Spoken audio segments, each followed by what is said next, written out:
look forward to working with him. I'm glad he's here, and we'll get started as soon as we can. Yeah, I think he's got a lot of qualities you look for in a good quarterback. He's tough, makes good decisions with the football. Let's play one more game. All right. Turn around.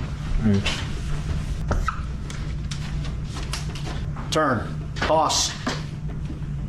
If you would have pointed the other way. This offseason, the talk of the town has been the NFL draft. Usually quarterbacks are the most talked about position come draft day, but this year that simply was not the case. There were 2 quarterbacks drafted in the first round, with one being the first overall pick to the Tennessee Titans and Cam Ward. Yet still, the only quarterback who was worth mentioning was Shedeur Sanders, who fell all the way to the 5th round. I made my fair share of Shedeur Sanders videos this offseason, and his situation has absolutely been worth talking about. But there's one guy who was drafted in the first round who hasn't really been treated as such by the media, and that's Jaxson Dart. Jaxson Dart is a name that is going to be talked about a lot this season, so why not start now? The future of the New York Giants may be right in front of our eyes. We just don't see it yet. Going into the NFL draft, the New York Giants had a very peculiar quarterback situation. Just a few months removed from them moving on from their failed franchise quarterback Daniel Jones, the New York Giants decided to sign Jameis Winston in the offseason before shocking the entire NFL and signing Russell Wilson to a 1-year contract. Well, 2 years, but the second year isn't guaranteed. And this was met with mixed reactions from fans, because on one hand, you do have a huge upgrade at the quarterback position. On the other hand, this seemed like a temporary fix to a problem that was just going to come back in a few years. So the New York Giants went into the NFL draft with some questions that they needed to answer. Who were they going to select with the number 3 overall pick? They were even rumored to take Shedeur Sanders over Abdul Carter at number 3 at certain points in the pre-draft process. But as we got closer to the draft, it became more and more clear that the New York Giants wanted one guy and one guy only, and that was Jaxson Dart. They knew that they could take the generational talent in Abdul Carter at number 3 and still manage to get Jaxson Dart if they were able to trade back into the first round, and if a team like the Pittsburgh Steelers didn't take him first. Well, Pittsburgh didn't address their quarterback situation in the first round, going with Oregon defensive tackle Derek Harmon instead, prompting the New York Giants to trade back up into the first round to get who they hoped to be their quarterback of the future. I mean, the Giants were in love with this kid as a prospect, especially head coach Brian Daboll. Just look at how Daboll reacted to Dart during their pre-draft interview with him. Let's play one more game. All right. Turn around. Turn. Toss. If you would have pointed the other way.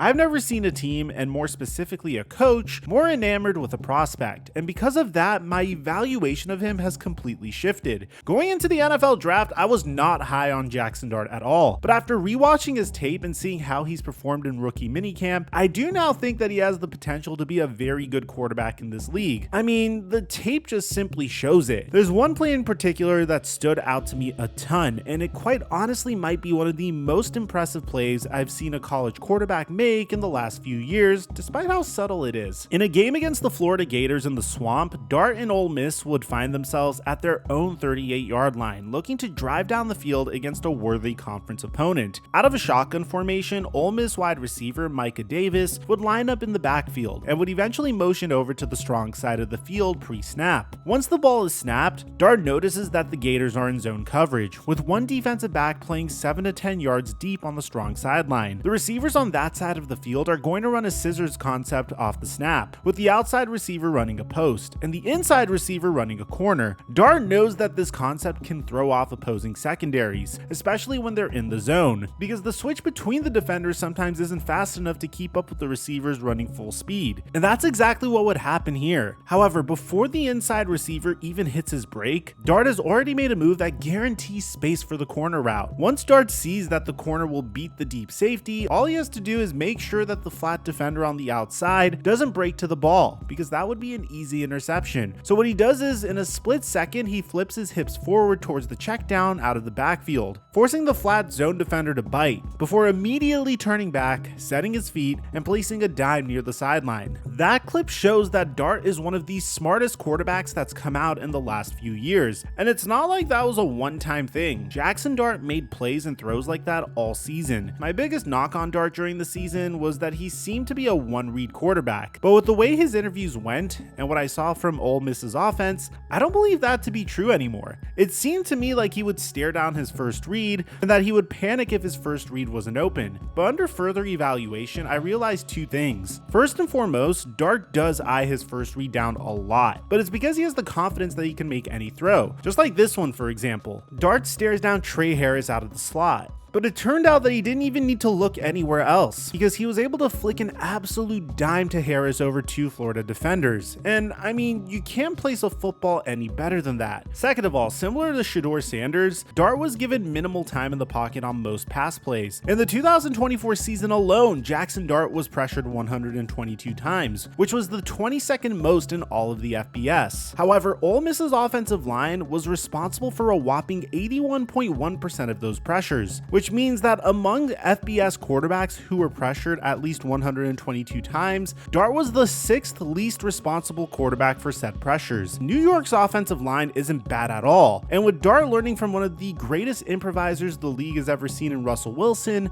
I'm sure he's going to be just fine when it comes to pocket presence. Yeah, I think it's just a great opportunity for me to learn. They played at the highest level, won Super Bowls, so I remember as a little kid, I was watching Russ play, and actually I have a jersey of him when he was with the Seahawks. So, it's like I said, it's a surreal experience to be able to play here and play with those great guys at such an elite caliber, and I'm just really prepared to take it day by day and try to improve myself and learn from them as much as I can.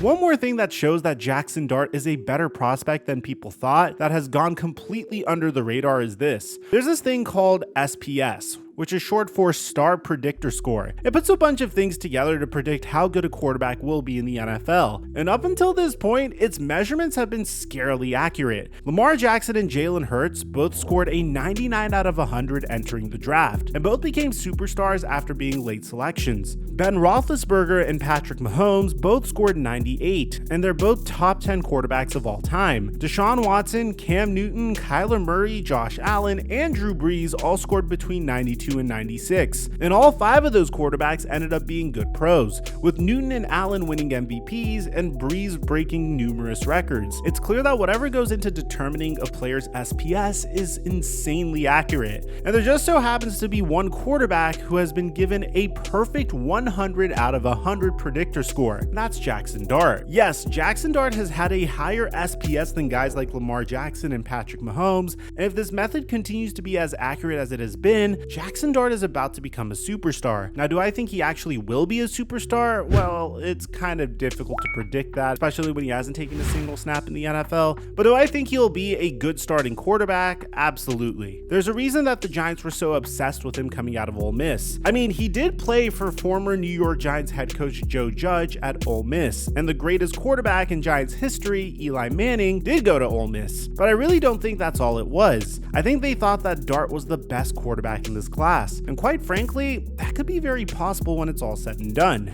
Sees it, attacks the middle of the field. A lot of times these young quarterbacks really get and struggle throwing over the middle of the field, not him. Now, as much as I do believe that Jaxson Dart has all the tools to be the Giants quarterback of the future, you guys are going to have to be patient with him. Despite being a first-round pick, he's currently 3rd, maybe 2nd on the Giants depth chart. Before the draft, Giants GM Joe Schoen addressed their quarterback situation thoroughly, signing Russell Wilson to a 1-year, $10.5 million contract to be their veteran starter. However, before that, Schoen went out and signed Jameis Winston to a 2-year, $8 million contract to be a starting option after he had just come off a great performance with the Cleveland Browns in 2024. The Giants already had 2 starting caliber quarterbacks when they drafted Dart, and that does make me believe that he's going to be a long-term project, but I don't think that's necessarily a bad thing. Dart is only 22 years old, which is young in NFL years. Cam Ward turns 23 at the end of May, Shedeur Sanders is 23, and even Tyler Shaw, the Saints' 2nd-round draft pick who's projected to start for them this season, was drafted at 25 years old. Dart is the youngest